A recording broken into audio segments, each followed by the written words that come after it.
sir, idagdag ko lang po, sir. Idagdag ko na lang din po siguro yung ating mga cum laude po, yung talagang matatalino nating mga graduates, yan po ay may certain na, ano po, na sila po ay qualified sa pag-apply.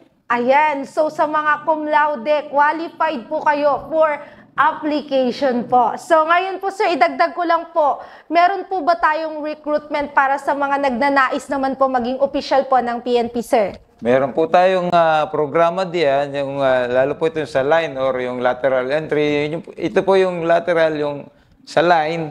Yan po yung mga sa serbisyo na kasamahan nating kapulisan. Ito po yung mga criminologists. Kaya po sa line service.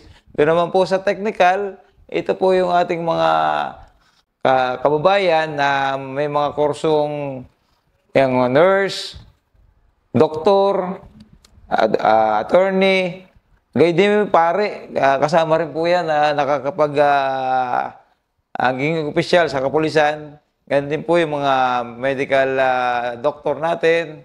Yan po yung mga naging opisyal. At yung sa cadetship naman po, yung isa pa na kung saan yung mga bagong graduate nating sa high school o K-12, sila po ay pwedeng mag-exam sa PNP cadetship kung doon sila mag-aaral ng 4 na taon at pagka-graduate nila, sila po ay official na. So nabanggit nyo po kanina, sir, pati pala pari, sir, pwede pong maging opisyal. Opo, meron po tayong pastoral service. Aba, pwede kong sabihan yung kaibigan kong pari, sir. So lahat po ba niyang mga yan, sir, sa inyo pa din po ba pina-process, sir? Yung pong sa pagpaprocess po ng ating mga officers, yan po ay ginagawa sa main headquarters sa punong himpilan po natin sa Camp Crame, Quezon City. Ayan, so sa mga nais po na maging opisyal sa Camp Crame po ang pagpaprocess po. So sa ngayon po sir, halos lahat na po yata ng mga transaction natin ay puro online na rin at pati rin yung mga paghahanap o pag-a-apply po ng trabaho sir ay online na rin po.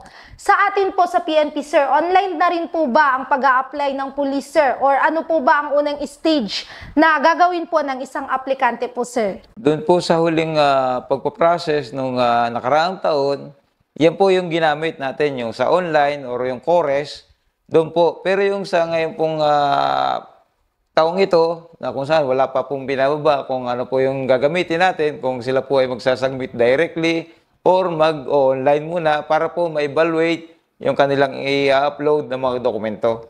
Ayan po, para po sa mga nagnanais mag-apply po dito sa PRO 4A po, wala pa pong binababa po na tamang unang stage po or hakbang po para po makapag-process po tayo. Kung online po ba or pupunta po tayo dito po sa main office po ng RRSU po. So, pero, sir, yun po lang, ito, may dagdag ko po. Pero, lagi po nilang i-monitor yung aming Facebook page, yung Regional Recruitment and Selection Unit 4A, na kung saan doon po ina-update natin kung ano po yung mga, kung magkakameron na po ba tayo ng applyan. Kaya sana po doon sa mga nagnanais mag-apply, i-monitor lang po ninyo para po kayo ma-update. ayan, so monitor po natin ang Facebook po ng RRSU 4A po. Sir, so ngayon po ba sir, ini-implement pa rin po ba natin ang nameless or faceless o QR code system po ng pag-a-apply po natin sir? Yan po yung ginamit nga po nung nakaraang process ng 2023 na may QR code po yung ating mga aplikante. Sir, bakit po kaya naisipan po ng PNP administration ang ganitong klaseng paraan sa pagre-recruit po ng PNP personnel at ano po ba ang rasyonale ng QR code recruitment system, sir? Yan po yung isang naisipan ng ating kapulisan sa ating mga pinuno para po maiwasan yung una na po siguro yung corruption tsaka yung bata-bata or padrinuhan sa ating mga aplikante. Para maiwasan na rin po yung isang iniwasan na rin po yung korupsyon. So sir, kanina pa po natin binabanggit yung QR code system na ito po sir. So paano po ito ginagawa po sir? Ang QR code po ay nai-issue dun sa mga na-evaluate na po nating aplikante na kung sila ay pasado, sila po ay i-issuehan ng QR code through email. At ito po, kada stages po ng ating proseso ay nagpapalit po ng QR code. At ang kada stages naman po ay meron po tayong representative na mandatory ng sa policy. Meron pong representative kada stages ng NAPOLCOM and IMEG para po i-monitor yung integrity ng ating pag-process. Kapag nakapasa na po sila sa unang stage ng pag-a-apply, sir, ito nga yung sa PNP Chorus, di po ba, sir? Ano-ano po ba ang mga susunod na stage na dapat i-undergo ng isang aplikante para maging isang ganap na police po, sir? Ito po yung sa BMI or yung Body Mass Index na meron po itong, ito lang po yung range ng dapat i-maintain. Ito po yung mga papasa, 18.5 to 26.5. At ganyan po, kung pumasa sila doon, ito po yung kasunod, yung Physical Agility Test. Kung saan nandito po yung push-up, set-up, and 3-kilometer run. Ang kasunod naman po nito, yung Psychological and Psychiatric Examination. At ang kasunod po, ganyan din po ito, Physical, Medical, and Dental Examination.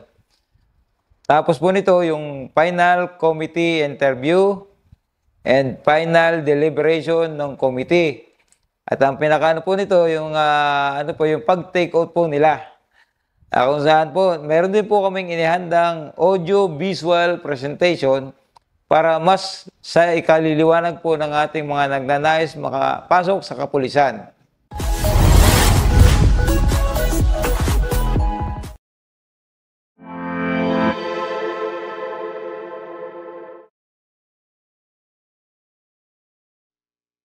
A different shade of blue.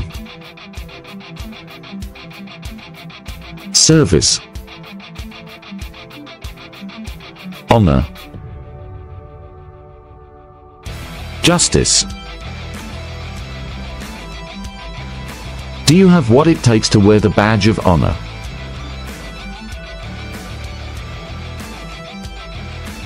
Step up. Make a difference. Join the Philippine National Police. Join Team PNP Police Regional Office Calabarzon.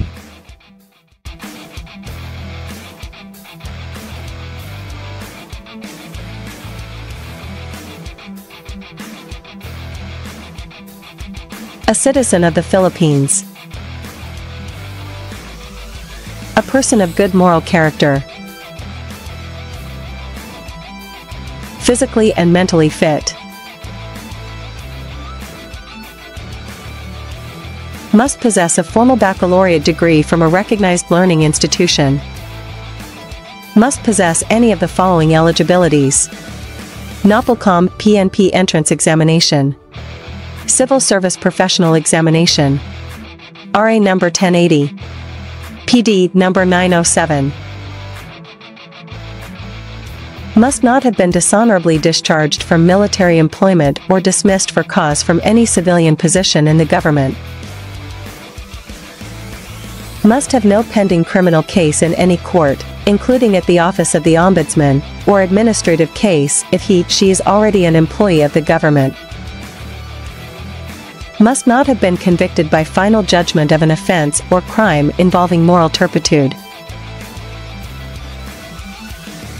Must be at least 5'2" or 157 cm for male and 5 feet or 152.4 cm for female. Must weigh not more or less than 5 kilograms from the standard weight corresponding to his/her height, age and sex. Must not be less than 21 nor more than 30 years of age upon take oath.